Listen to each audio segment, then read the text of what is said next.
और मेरी दादी का देहांत जब मेरे पिताजी की आयु केवल 4 वर्ष थी तो उनके देहांत हो गया था। बड़ी मुश्किल और मुशक्कत से मेरे दादाजी ने मेरे पिताजी को पाला, पाल पोस के पढ़ाया लिखाया, शादी की। शादी उनकी संभवतः 61-62 में होती है। मेरे दादा 4 भाइयों के संयुक्त परिवार था, उसमें मालिक थे। जैसे ही मेरी माता शादी करके आती है, उन्होंने अपना नूरजहां की तरह अपना वर्चस्व कायम करना चाहा मेरे परिवार पर, जिसको मेरे दादा ने बिल्कुल एक्सेप्ट नहीं किया और उनका खुला मुखालफत किया, जिसके वजह से मेरी माता सदरुन्नेसा मेरे दादा की बागी हो गई और उनका विरोध करने लगी।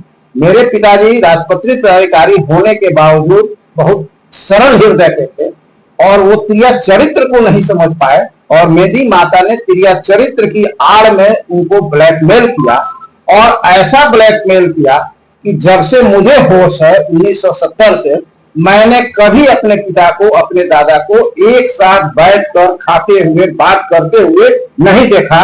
इसका एकमात्र कारण मेरी माता थी, जिसका मैंने शुरू से विरोध किया और यही विरोध का कारण था कि मेरी माता मेरी भी विरोधी। हम लोग के साथ हम लोग के दादाजी कभी नहीं रहे और इसी घर में, इसी रूम में 1984 में उनकी मौत तड़प तड़प कर उनकी मौत हुई है। अकेले न उनको पिता, अपने बेटा का मिट्टी मिला, न अपने पोता का मिट्टी मिला, सिर्फ सदरुन्नेसा के कारण वो अकेले इस रूम में तड़प तड़प कर अकेले मरे। इसकी दोषी एकमात्र सदरुन्नेसा है।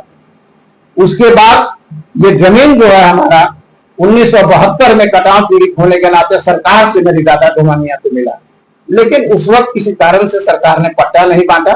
पट्टा इसका 1993 में बना, तब तक मेरे दादा की मृत्यु हो चुकी थी। स्वाभाविक था कि जो जिंदा रहा उनके लिए पट्टा, उनको पट्टा मिला, तो मेरी माता और मेरे नाम से पट्टा बना। घर जो है ये मेरे दादा और मेरे पिता ने संयुक्त रूप से बनाया।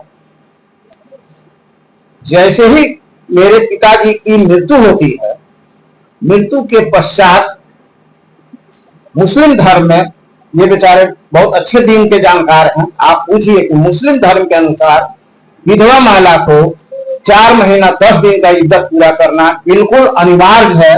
उसमें भी मेरी माताजी हाजिर थी, लेकिन उन्होंने इद्दत पूरा नहीं किया। पिताजी के मरने के 4 दिन बाद ही भारतीय स्टेट बैंक बगहा बाजार, सेंट्रल बैंक बगहा और पंजाब नेशनल बैंक बगहा में मेरे पिता की लाखों लाख जमा राशि को निकाल लिया और निकालने के बाद हमारे घर में रखे हुए सारे गहने, मेरी दादी के सारे जेवरात और मेरे पिताजी के तकरीबन 60-62 जो सोने का सिक्का था, सारा लेकर करोड़ों रुपए का सामान फजर के टाइम, भोर के समय जब अजान होता है, लेकर रातों रात कुर्तियों के साथ फंस गए, जिस पर एक बगहा न्यायालय में 158/22 मुकदमा दर्ज है उनके विरुद्ध और न्यायालय ने उनके विरुद्ध संज्ञान भी लिया है।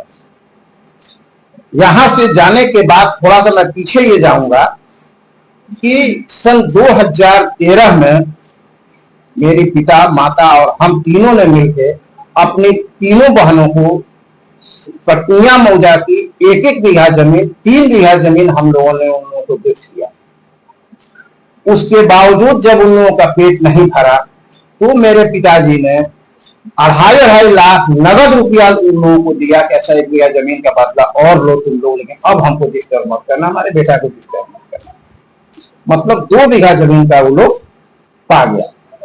उसके बावजूद लालच में कमी नहीं हुई और हमारी संपत्ति, भू संपत्ति या घरेलू संपत्ति पर यहाँ के भू माफियाओं की नजर पड़ी और भू माफियाओं ने हमारी सबसे बड़ी साजिशकर्ता बहन रुखसाना परवीन को मिलाया, उसको बरगलाया और उसके बाद माताजी को उसको मिला के जब वो घर से सामान लेके सन 2022 में भागी तो बेतिया में जाके उसने क्या किया कि जो हमारे पुत्र को सन 2019 में, संभवतः 30/8/2019 में मेरे पिताजी के मौजूदगी में, मेरे पिताजी के आग्रह पर मेरी माता ने मेरे पुत्र को, मुझे नहीं, मेरे पुत्र को बख्शिश किया।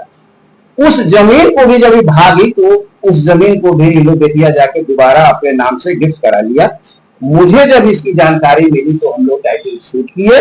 टाइटल सूट पर गहन जांच हुआ और तुरंत इन लोगों का दाखिल खारिज आवेदन को अंचल अधिकारी आए, आने के बाद सारा तथ्य को देखे, देखने के बाद दाखिल खारिज को खारिज कर दिया। दूसरे बिंदु पर मैं लाना चाहता हूं कि ये जो हमारी आवासीय भूमि है, ये सरकारी भूमि है। इस पूरे गांव की भूमि सरकारी भूमि पर हम लोगों ने घर बनाया है और जीवन यापन के लिए मिला है।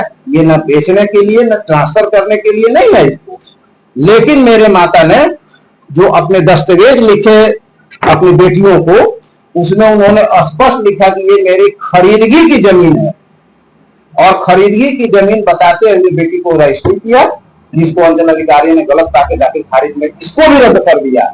और इस पर फिर एक मुकदमा हुआ उन लोगों का जालसाजी का, कि सरकारी संपत्ति को अपनी संपत्ति बताकर बेचने का। अब इस सब से प्रभावित हो गए, और ये इसलिए किया गया कि सारी मेरी बहनों की शादी दूर हुई है, एक भी बहनों की शादी यहाँ नहीं है, सारी दूर की है। तो भू माफियाओं की नजर शास्त्री नगर का ही अपने आप को एक अधिवक्ता कहने वाला भू माफिया, जिस पर अनेक आपराधिक मुकदमे दर्ज हैं, और जो सिमरा थाना कांड संख्या 13/215 का चार्जशीटेड अभियुक्त है, बगहा थाना कांड संख्या 84/17 का चार्जशीटेड अभियुक्त है, उसके बरगलावे में आके इन लोगों ने क्या किया कि कहा कि तुम लोग जमीन अपने नाम से दाखिल खारिज करा लो घर के, तो हम इस जमीन को खरीद लेंगे। इस आवासीय मेरे घर का 40 लाख रुपए में सौदा होता है, और जब बाद में दाखिल खारिज कैंसिल होता है तो मामला फंस जाता है। अब ये साजिश एक ये है इन लोगों की कि कैसे माता जी